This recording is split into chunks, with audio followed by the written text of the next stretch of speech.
Karon di ay ang International Day of Persons with Disabilities.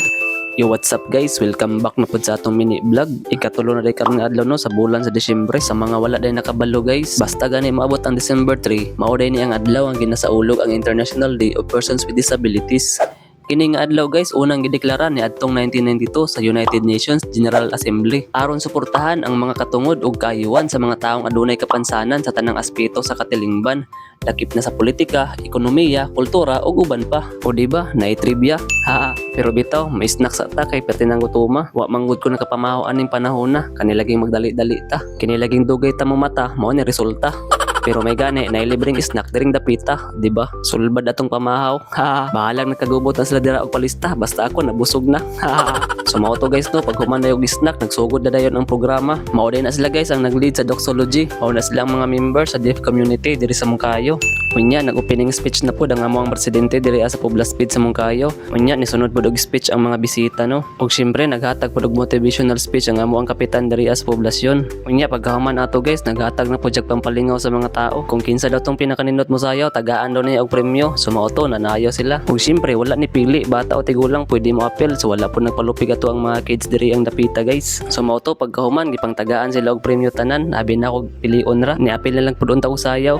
Pero bitaw, hayahay kayo, naka 500 jud sila.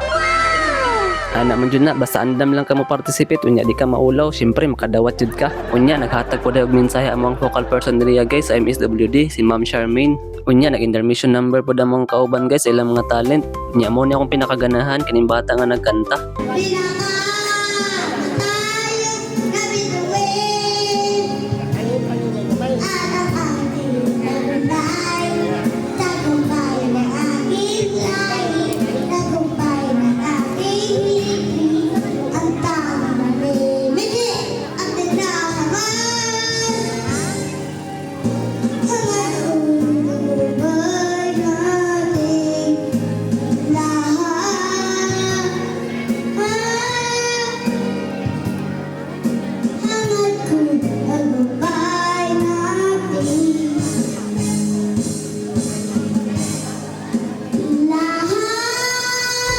O diba, nindot kag mensahe yang kanta guys, tagumpay nating lahat. Basta laban lang sa kinabuhi, magtagumpay ra lagi ta. So mao to guys no, kay udto naman nag-distribute ta sila sa mga paklans kay mga una. By batch dahil lang paghatag diri mga pagkaon guys para dili man kagubot sa atubangan. Action po kung kabalaka ni guys, kay wala pa natawag akong pangalan nga sayo man unta ko naabot. Pero may gani kay kaloyan gitawag ra. While nagkaon day mi ani guys, nagsugod na po sila parapol sa ilang mga premyo. Og congrats po dahil no sa mga nabunutan sa rapol. Bahalag wala nabunutan atong pangalan, ang importante nga nalingaw ta ug nabusog ta.